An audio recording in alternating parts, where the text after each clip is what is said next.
नमस्कार दोस्तों, फिर से स्वागत है आपका अजीत पहाड़ी ब्लॉग में। और पहाड़ से आपको मेरा प्यार भरा नमस्कार। मेरा नाम अजीत रावत, मैं पहाड़ से बिलोंग करता हूं और आज मैं आपको ऐसे शख्स से मिलाने वाला हूं जो लगातार गौरैया संरक्षण पर 26 सालों से काम कर रहे हैं हमारे उत्तराखंड में कोटद्वार में, जो कि पौड़ी डिस्ट्रिक्ट है। हमारा पौड़ी डिस्ट्रिक्ट में कोटद्वार एक जगह है विधानसभा, वहाँ पर हमारे सर हैं दिनेश कुकरेती सर जी हैं, जो कि लगातार 26 सालों से गौरैया संरक्षण पर और गिद्ध संरक्षण पर काम कर रहे हैं। और मैं काफ़ी सालों से उनका नाम सुनते आ रहा हूँ, तो आज मुझे उनके साथ मिलने का मौका मिला, आज उनको अपने चैनल में लाने का मौका मिला है। तो आज मैं सर से बात कर रहा हूँ, सर मेरे सामने बैठे हैं। आप सर से जानते हैं किस तरह से उन्होंने लगातार काम किए है, उनसे सपोर्ट मिलता है नहीं मिलता है, इस सब के बारे में हम जानते हैं।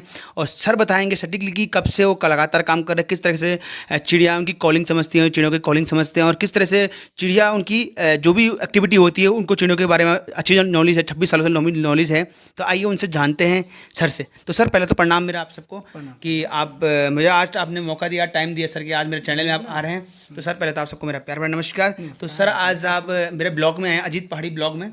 तो सर आप पहले तो मैं काफ़ी सालों से आपका नाम सुनते आ रहा हूँ कि आप काफ़ी सालों से गौरैया और गिद्ध पे काम कर रहे हैं। तो सर पहले मुझे आप ये बताइए गौरैया के बारे में क्या क्या अच्छी मतलब जो जानकारी हमें ये थी कि पहले गौरैया बहुत हुआ करती थी गाँवों में से लेकर और शहरों में से लेकर, लेकिन आज की डेट पे वो विलुप्त होती जा रही है। तो उनका सर कारण क्या हो सकता है?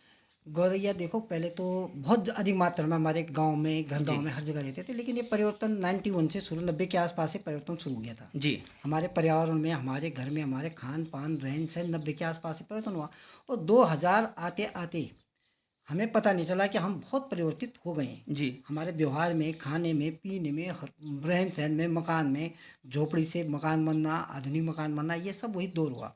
और उस समय तक 2000 के बाद भी हमने ये गौर नहीं किया, हमारी बहुत सी पक्षियाँ विलुप्त हो गई हैं। जी बिल्कुल लेकिन सर। 2004-5 के आसपास महसूस हुआ हमें कि वह गौरैया नहीं दिखाई दी, दूसरी पक्षी दिखाई नहीं दिया। तो उसी समय बहुत कमी महसूस हमें 2004-5 में हमें महसूस हुआ कि गौरैया लगभग विलुप्त होने के कगार पर आ जी। पहुंची है। इनकी संख्या में उस समय लगभग 90% की कमी पाई गई थी 2005 के आसपास। जी। और उसके बाद फिर जब कमी का फिर काफ़ी लोगों ने भी फिर गौरैया के प्रति दया की भावना दिखाया। अपने घर में एक नेस्ट बॉक्स लगाया, मैंने भी काफ़ी नेस्ट बॉक्स लगाना 97 से शुरू कर दिया था। तो धीरे धीरे यहाँ तक कि मैंने ये देखा कि 2004-5 में मेरे घर में तो गौरैया थी, लेकिन मेरे घर के आसपास मैंने दूर दराज देखा तो कहीं गौरैया नहीं थी। नहीं फिर थी। वहाँ भी लगाती, धीरे धीरे बढ़ गया। पास में एक दुकान है, वहाँ पे एक गौरैया बिल्कुल नहीं था, लेकिन जब वहाँ मैंने 1 डब्बा 2 डब्बा 10 डब्बे लगाए तो लगभग इसमें 300-400 गौरैया हैं, आसपास जाती रहती जी। तो सर जो ये प्रेरणा आपको मिली है कि हमें चिड़ियों को बचाना है, गौरैया को बचाना है, या हम पक्षी प्रजाति को बचाना है, सर इस प्रेरणा आपको कहाँ से मिली? मैं सोचता हूँ कि आपकी प्रेरणा से कुछ लोगों की भी के अंदर भी दया भावना आएगी, जानकारी उनको मिलेगी। सर उनके लिए आप 2 शब्द बोलेंगे? बिल्कुल, देखो, सबसे पहले चिड़ियों के प्रति मेरा जो एक है प्यार प्रेम का बचपन से था। मैं बचपन से चिड़ियों का घोंसले, अंडे, बच्चे देखता रहा, कौन चिड़िया कैसी है, किस प्रकार है, कैसे उसे बचाया जाए।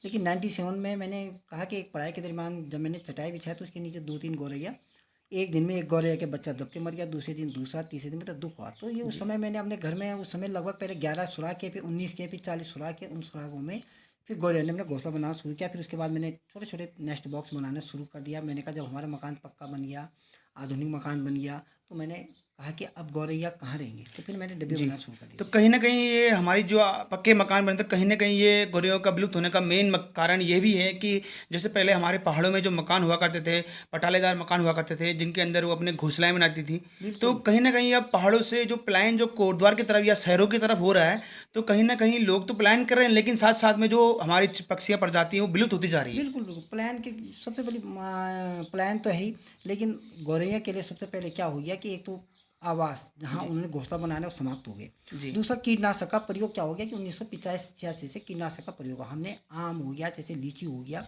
इनकी पैदावार बढ़ाने के लिए हमने कीटनाशक का भारी मात्रा में प्रयोग किया। जी। जो बाहर के लोग आए, जी। जिन्होंने बगीचा लिया, तो उन्होंने एक जब ज़्यादा मात्रा डाला तो गौरैया क्या होता है कि अब आप देखना कि आम के जो बौर है, फूल हैं, उसे कीड़ा निकालता है, खाता है अपने बच्चों में। तो जैसे उसको कीड़ा खाया तो मैं असंख्य मात्रा में गौरैया मर गई है। ये हर साल होता है। 2012 के बाद में 2010 के बाद लोगों को पता चला कि ऐसा भी हो रहा है। अब भलो कुछ लोग तो डालते हैं, लेकिन तभी लोगों ने छोड़ा नहीं कीटनाशक। एक तो ये हो गया।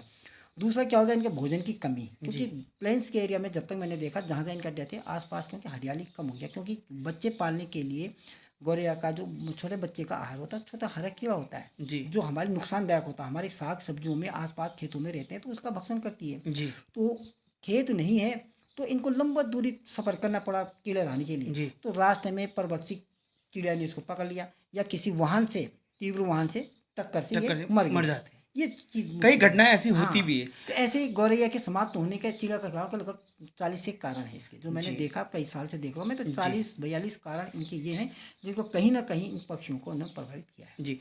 जैसे कि सर मैं काफ़ी सालों से देख रहा हूँ कि आप जो नेक्स्ट बॉक्स बनाते हैं, जो आप फ्री ऑफ कॉस्ट पब्लिक को देते हैं, तो कहीं न कहीं पब्लिक इसका सदुपयोग कर रही होगी। बिल्कुल। तो मैंने कहीं देखा भी था कि कहीं ने इसको गुल्लक भी बनाया था। अभी हाँ। खबर मेरे पास आई थी कि कहीं ने गुल्लक बना के भी रखा था। लेकिन कहीं न कहीं उनकी वो मानसिकता बताती है कि गुल्लक बनाना, वो नहीं बनाना, वो अलग बात है। लेकिन आपने जो आप नेक्स्ट बॉक्स देते हैं, तो समथिंग सर एक बॉक्स पे मुझे को लगता है कि 100 से या 50 के बीच में हाँ, लगभग 50 रुपये करीबन लग जाता है, क्योंकि प्लाई उलाई ठीक मिल जाता है। प्लाई पर निर्भर है, कहीं एक दो जगह ऐसे हैं कि जो अपने मित्र आदमी है, तो प्लाई सही काट के सही रेट पर दे देती हूँ। जी। लेकिन कई जगह ऐसा होता है कि जैसे दूसरी जगह लेना पड़ता है जहाँ, तो वहाँ पे क्या होता है कि थोड़ा सा महंगा बैठता है। जी। तो महंगा बैठता है, तो प्लाई अगर महंगा बैठेगा तो डिब्बा निश्चित तौर से महंगा महंगा बैठेगा। बैठेगा। ये होता है कि जी। क्योंकि कई बार मैंने एक एक डिब्बे में, साधारण डिब्बे में 100-100 रुपये का खर्चा आ जाता है, कई जगह 10 दिए, कहीं 20 दिए, तो इस तरह से दर खर्चा प्लाई पर ही निर्भर है। जी, जी। तो सर बहुत बहुत धन्यवाद सर, आप हमारे उत्तराखंड के लिए, हमारी जो उत्तराखंड की जो पक्षियाँ पक्षियाँ पूरे इंडिया की है, पूरे वर्ल्ड की पक्षियाँ हैं, लेकिन जो आप कार्य कर रहे हैं वो महान कार्य है। वो कार्य आज तक मैंने अपने जीवन में, मेरे 25 साल मुझे हो चुके हैं, 25 साल के इस जीवन में मैंने कभी किसी कैसा कार्य करते नहीं देखा।